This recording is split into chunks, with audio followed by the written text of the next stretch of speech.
pau, tudo pode rolar. Liberdade, eu lembro nosso lugar. Fronteiras quebradas, sem nada a temer.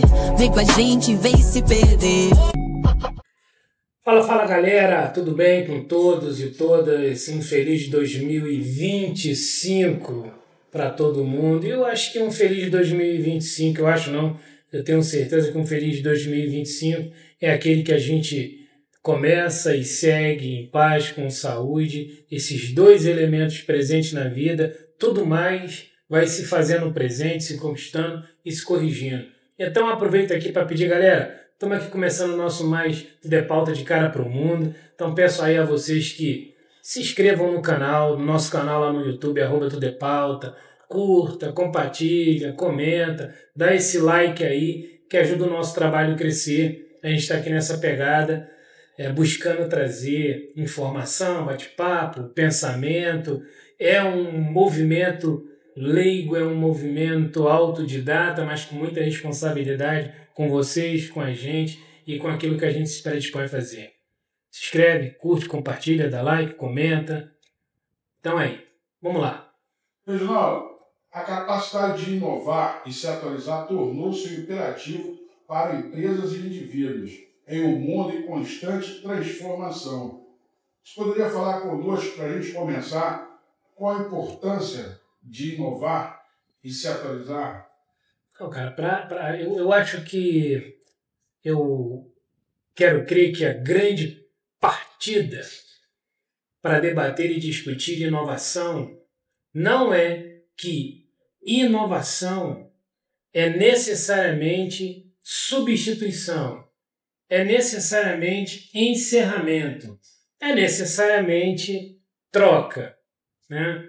A gente pode inovar buscando novas ações, outros efeitos, evitando mais do mesmo, mais o mesmo com mais eficácia, mais eficiência, e tornando o ambiente produtivo. E aí, quando a gente fala de ambiente produtivo, a gente precisa entender que o ambiente produtivo, primariamente, é o pessoal, é o indivíduo humano, é a pessoa humana. Então, que aquele ambiente externo, onde a pessoa humana está, torne-se produtivo e agradável para a pessoa humana.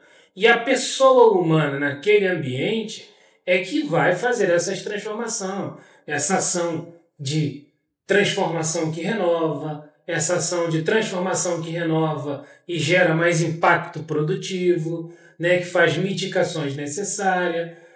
Mas tantas e muitas vezes, quando nós ouvimos a palavra inovação ou até mesmo renovação, vem na cabeça desinstituir, encerrar, deixar de existir ou simplesmente trocar como algo que é existente, não valha mais a pena e não tenha no estrago até ali.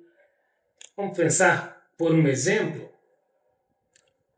Até os erros da vida humana nos trouxeram até o lugar que nós estamos hoje, independente de quem somos, qual a nossa configuração intelectual, financeira, mas até os erros nos trouxeram até aqui. Uma corporação, uma empresa, uma companhia, um negócio, foram seus erros corrigidos que os trouxeram até onde estão, os que estão de pé, os que estão funcionando, e sobretudo os mais bem-sucedidos. Então não se pode trazer para o ambiente do pensamento que trará o exercício prático da vida que inovar ou renovar imediatamente é desinstituir, fazendo deixar de existir ou simplesmente fazer uma troca, e principalmente quando o assunto é pessoa. Inovação e renovação é ampliação de visão, é compreensão de correção e até aproveitamento sistemático do que nos levou até o ponto em que a gente está. Reginaldo, falando em inovação e com o avanço da inteligência artificial tão rápido, tão pouco tempo, como a inteligência artificial está transformando os processos de inovação? A inteligência, nós já falamos disso outras vezes, mas nunca é demais. Vamos dar um salto para trás. Vamos fazer um salto quântico para trás. quando começa a internet no mundo.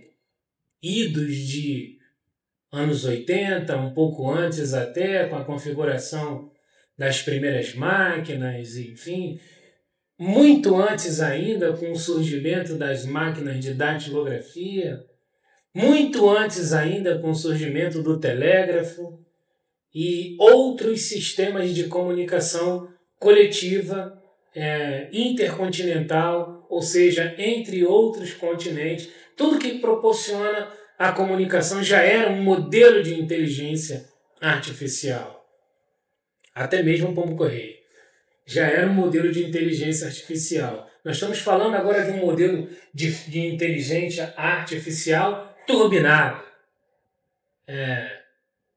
Ponto alguma coisa num ambiente onde tem mais envolvimento das pessoas, num sistema de comunicação chamado internet, rede social, ampliação de comunicação, e a comunicação sendo feita por outras pessoas de outro jeito. O impacto é total, porque a inteligência artificial é um compêndio de informações do indivíduo humano, de suas vivências, de suas experiências, como nós falamos anteriormente, dos seus erros e acertos, da possibilidade de consulta e pesquisa, e essa consulta e pesquisa feita de maneira muito responsável para que ela tenha um desfecho responsável e produtivo. Total, a inteligência artificial desde sempre vem se fazendo presente na sociedade humana, em diversos setores da sociedade, de maneira muito eficaz. E ela chega à sua maturidade hoje com os chats GPTs da vida e outros iguais e parecidos, e muitos que ainda surgirão, e também com a própria turbinação dos que existem, que é a transição de informação, a transformação de informação, a aceleração numa informação para realizar resultado. A inteligência artificial, que sempre esteve presente, chega em seu estado de maturidade. Agora vamos chegar ao estado de responsabilidade, mas ela sempre será útil e dificilmente deixará de estar presente na sociedade humana. E qual o papel da educação na formação dos profissionais inovadores? Tem muitas visões para a educação. E que bom que tem. Vamos dispensar as visões negativas. Vamos dissipar essa nuvem cinzenta que se colocou em cima da educação desde o marco zero do ato de aprender. A educação, ela etimologicamente quer dizer sem luz. Educar é iluminar. Educar é ir colocando luz.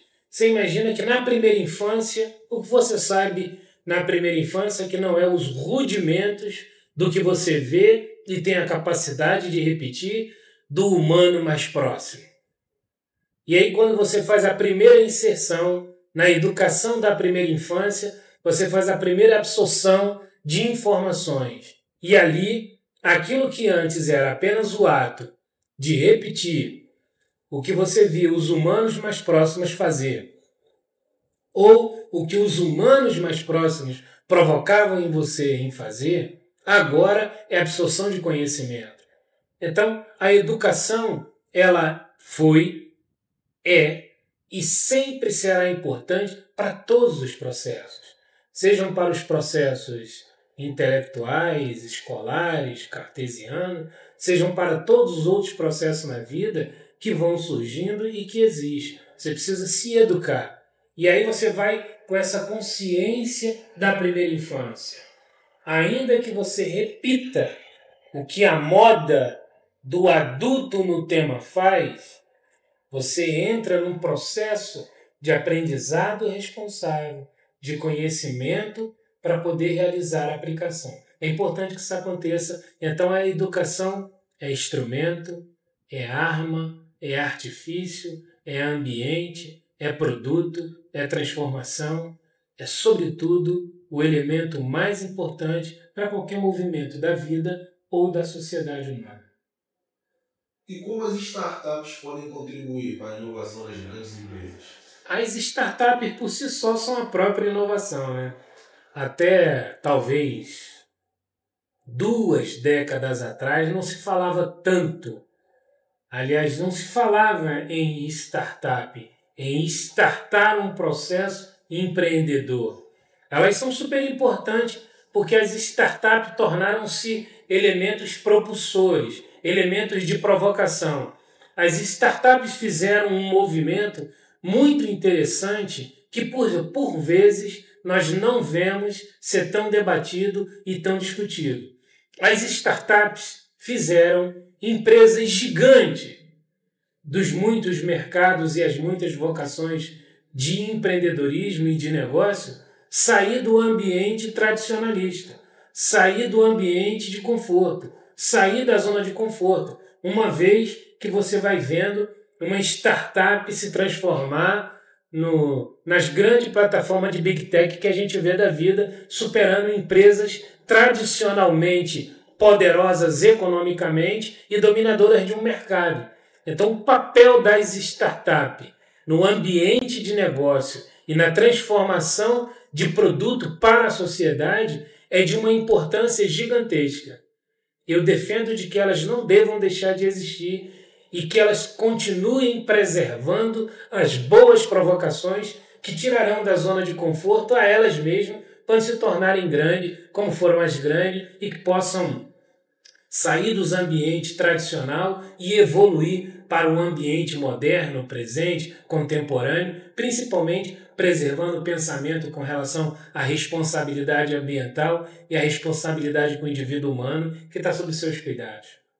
Reginaldo, quais são os principais desafios éticos relacionados à inovação? Os principais desafios éticos, vamos lá.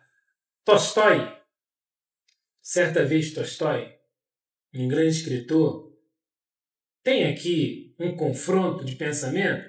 Tem. Tem uma divergência que quem está aí pode meter o pau? À vontade.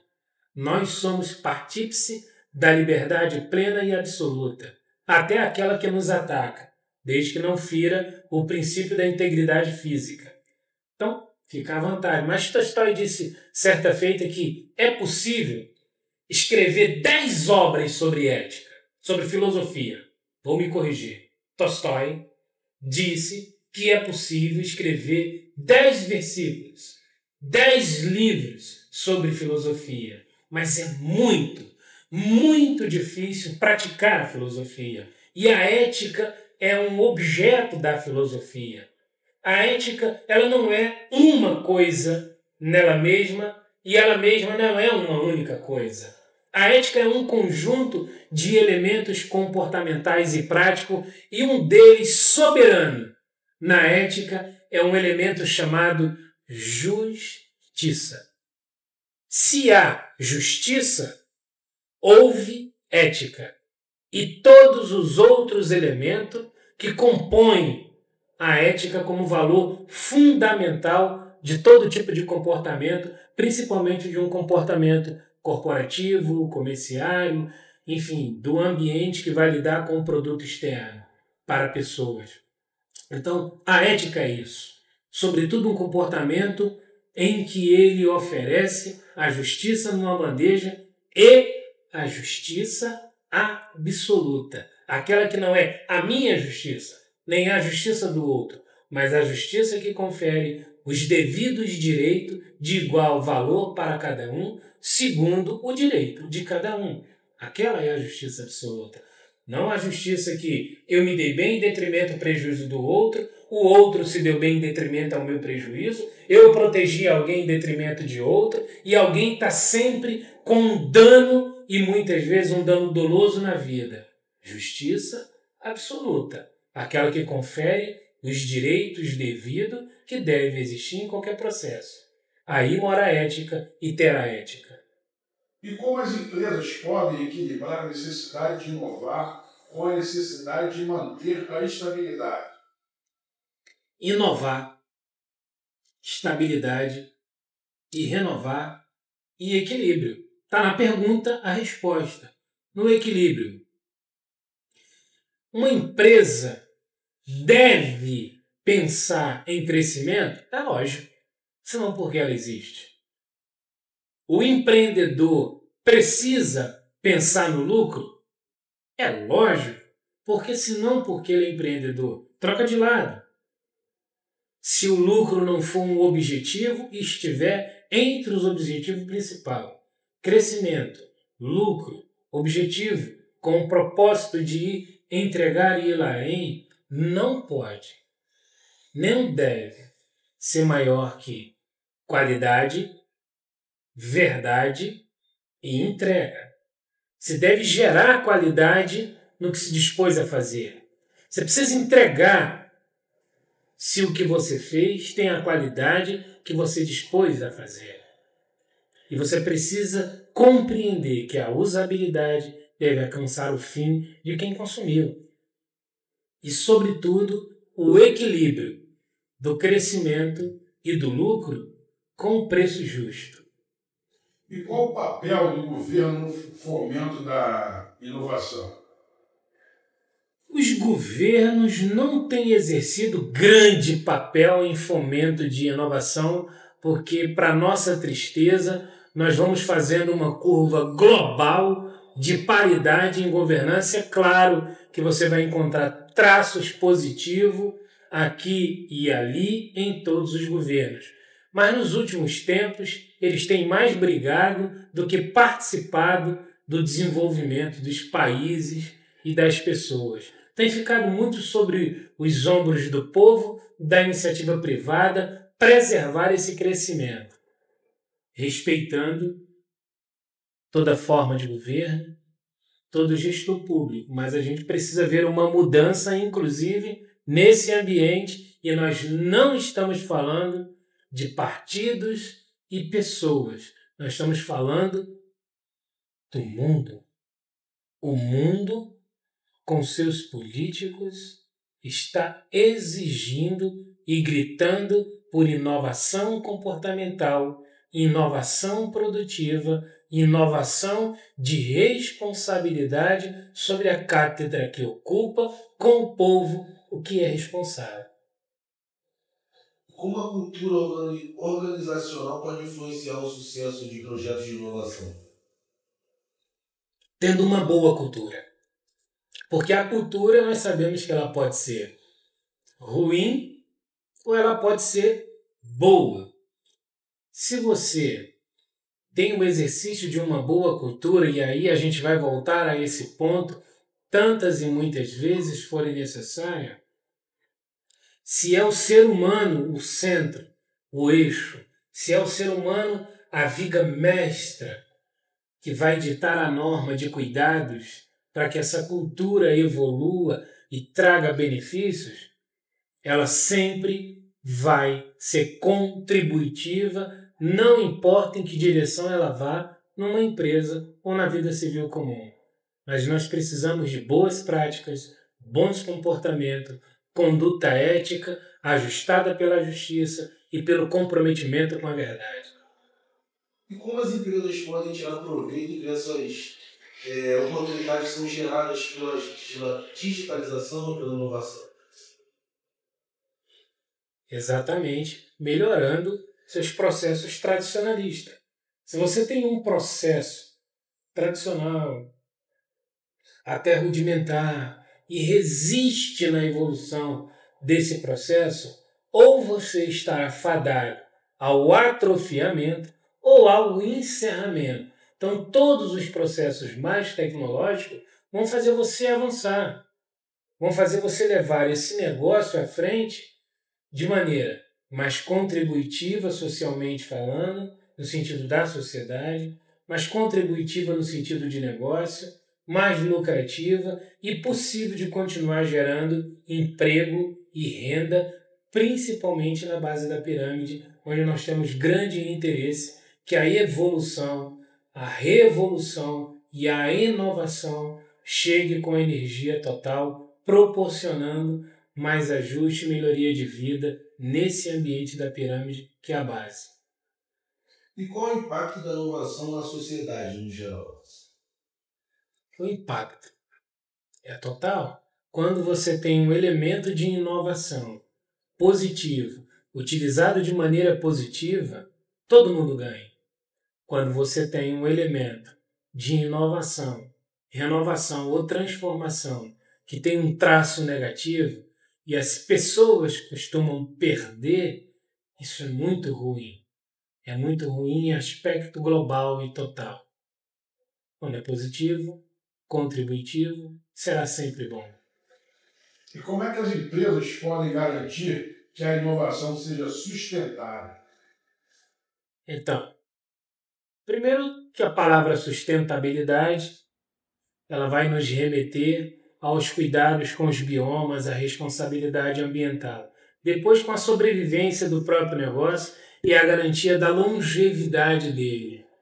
Então, a empresa precisa se preocupar se suas práticas estão baseadas nas boas práticas corporativas que vão a levar para frente. Né? Qualidade do produto, entrega do produto, usabilidade do produto, verdade do produto, honestidade do produto, compreensão do seu público-alvo, do seu cliente, do melhor tratamento com o cliente. Você não pode botar um robô toda hora para falar com o seu cliente. Isso não é legal. Principalmente quando o cliente foi ferido no seu consumo e ele recebeu o que não foi proposto na entrega. Então, não mora aqui, talvez, a versão de que o cliente tem sempre razão, mas mora aqui a versão de que o cliente precisa sempre ser bem tratado, porque um negócio necessita, depende que o cliente volte. Porque é nessa volta que está a garantia da monetização da longevidade. E como uma empresa deve se preparar para os impactos ecológicos da inovação, por exemplo? Se houver, né? Os impactos ecológicos, se for por exemplo, a indústria, tem que observar, tem que perceber, tem que olhar o que está ferindo, ou como seus processos estão sendo cuidados, tem que ir além do discurso, tem que de fato se preocupar se está podendo realizar práticas responsáveis ambientalmente falando, e aí ela vai crescendo e evoluindo e não ferindo e se tornando contributiva na defesa dos biomas.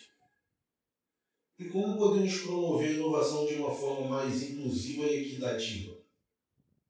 Isso é muito importante. Nós devemos e podemos incluir a inovação trazendo todos os tipos de cliente para dentro. Não podemos, se a gente tem um tipo de negócio, se a gente tem um tipo de produto, deixar todas as pessoas de fora.